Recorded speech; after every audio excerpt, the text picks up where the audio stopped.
the appeal is, I don't know, it's strange. I suppose it's just how near you can get to death and be in control. I mean, there's nothing left really in the world where you can do that. Everything's been done over, hasn't it, with, you know, politically correctness and health and safety and all that sort of stuff. And, you know, I want to go out there and risk my neck, and there isn't really anything else left where you can go and do that. And to go and do that on a motorbike is brilliant, but to go and do it in the Isle of Man, that's probably the best place in the world to go and do it. And yeah, I love it. Love it. It's a race like nothing else, because it's not really a race, that's the thing. You know, you go and race motorbikes anywhere, whether it's in a short circuit in Brands Hatch or whether it's a road race in Ireland. They're all races. You're all, you know, got to get past the man in front of you. It's what it's all about. But the TT is different. It's a time trial. So okay, it is a race, but it's not. It's a time trial. So yeah, so when you're racing around the Isle of Man, it's different, because you're not racing against the man in front. You're not trying to get past that man. Well, obviously you want to. If there's someone in front of you, you want to get past them, but it's not. You know, usually you're racing on an empty track, and you just got to race yourself. And that's hard to do sometimes, and some people struggle with that. Sometimes I struggle with that, racing yourself when you're not racing. You know, you're not racing the man in front. But it's yeah, it's just different. It's different. Yeah, and that's So when you always know you're racing the Isle of Man, just because of that. You know, there's 101 reasons why you know you're racing there, but yeah, the main one is racing yourself. I mean, I've been racing bikes since I was what, 19, I think, and I'm 29 now, so that's 10 years I've been racing bikes. And the main reason I started racing motorbikes was for I just used to love building motorbikes, and I wanted to go fast, and I had a few crashes on the road, and I thought I'd best go racing. So I had a good job at the time, and a few quid went racing motorbikes, and you know, and I got racing motorbikes, and I maybe won one or two races, and then all I wanted to do was win. And now it's different, really. Now I don't know. I just want to race my motorbike. All right, I'd like to win, but it's not all about winning. I just, you know, it's my hobby, and it's I just want to enjoy racing my motorbikes. You know, if I'm like the Isle of Man, if I'm taking 2 weeks off work to go and race a motorbike, I want to enjoy it, don't I? So yeah, probably now more so than when I first started. Now I just want to enjoy it. I'm not bothered about anything else. And like now, you know, with the film and just other stuff, attention from other bits and bobs, it sort of takes your eye off the ball a bit, really, and I get a lot of hassle. And it's not hassle in a bad way, it's hassle in a good way, I suppose, because it's attention. But I don't want attention, I just want to go and race my bikes. And yeah, a lot of stuff muddies the waters, really, but at the end of the day, at the bottom of it all, I just want to go and race my motorbike, and I want to enjoy it. You know, get all the other stuff out of the way, you know, all the PR stuff you've got to do and all the right things you've got to say and all that, because I don't tend to say the right things. I just want to go race my bikes. Yeah. It wasn't really getting in the way. We got in the way a couple of times, the folks now. I mean, because it was all this 3D caper, there was 15 odd people to operate the one camera. You know, not just, obviously there was just one cameraman, but all the other people that was going on it wasn't a set, was it? You know, it's not a film set, because it was you know, it was an observational documentary. And I suppose that's what made it not really get in the way, really, because they was just observing what was going on. You know, whether they was coming down to work. I mean, saying that, I did tell the boss at work that I says there's a couple of folks coming down just to do a bit of filming for this TT film. And anyway, 15 people turned up, and they was there for about, I think they was there for a week. So it got in the way of work a bit, really. But it was just funny, we just laughed about it. You laughed about it. Maybe at the time we weren't laughing, but we did laugh about it. You know, I think time was a goodie, we did laugh about it. But yeah, it wasn't any hassle, really, and it didn't hinder me performance in the TT, really, at all, just because it was an observation. You know, they was observing what was going on, and I wasn't having to do anything to the camera or having to do anything. They were just observing what was going on. So yeah, that was it.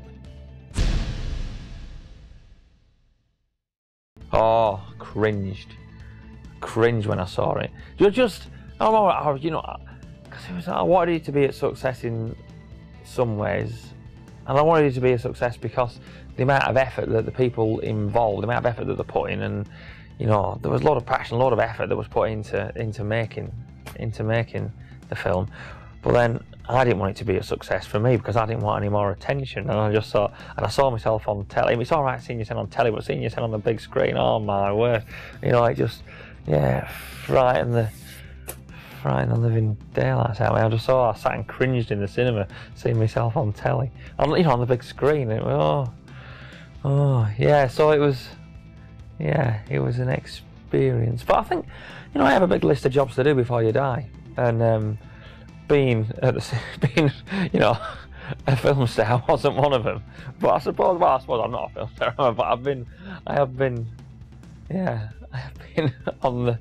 been on the big screen, I suppose.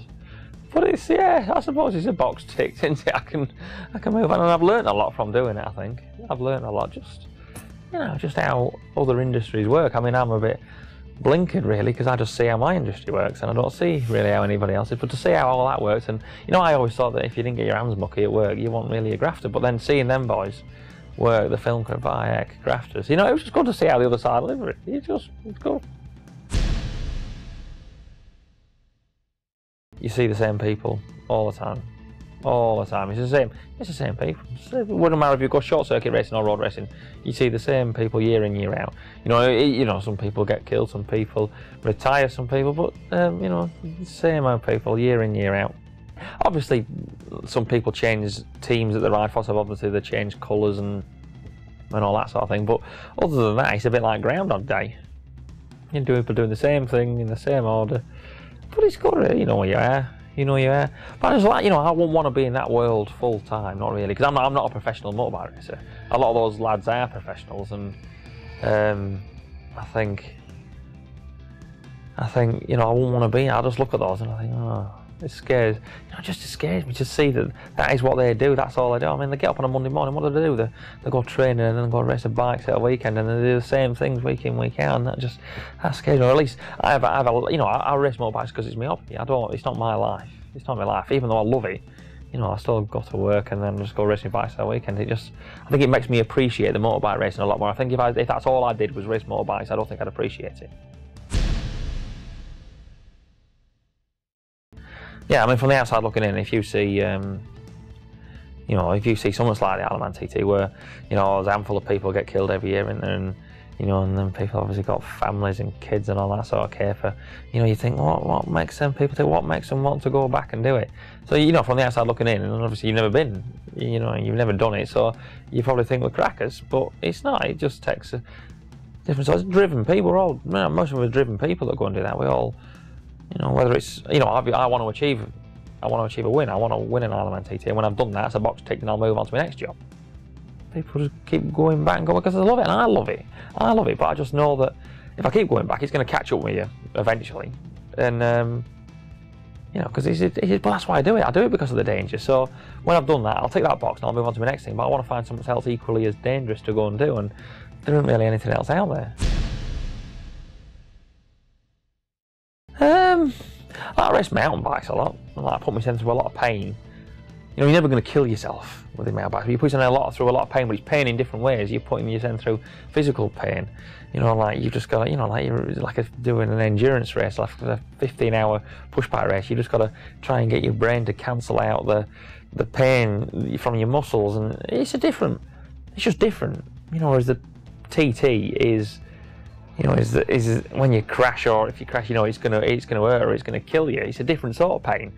Whereas, you know, I want to find that sort of pain again. I want to, you know, if you get it wrong, you're dead. That's what I want. I did this Salzkammergut Cup in Austria. I was telling you last week. That's the toughest one-day race in the world. And it took 2 years of training to get ready for that race, and then, you know, and to achieve that was brilliant. But now I want. On the plane on the way back from Austria, after having achieved finishing that race, and that's all I wanted to do. I just wanted to finish. I finished it. I should have been dead relief, but I wanted to find my next thing to do, and I think, well, next year is the 60th anniversary of ALLURE, what's his name, climbing Everest. So I think I'm going to go do Everest next year. I think, but I want to do it from sea level to the summit. I want to do from the sea level to base camp on my pushback, and then go from base camp to the summit, I think. But I don't know, I've just thought about that the other day. I thought that'd be a good thing to do. Another challenge. You've got to have a goal, haven't you? You've got to, you know, so much to train for, and I think that's what I do. Something, you know, so much to get out of bed for in the morning. So we'll see. That's me inkling at the minute, I think, because I think 1 in 3 die doing that, so it's dangerous, isn't it? Like that. So yeah, we'll see.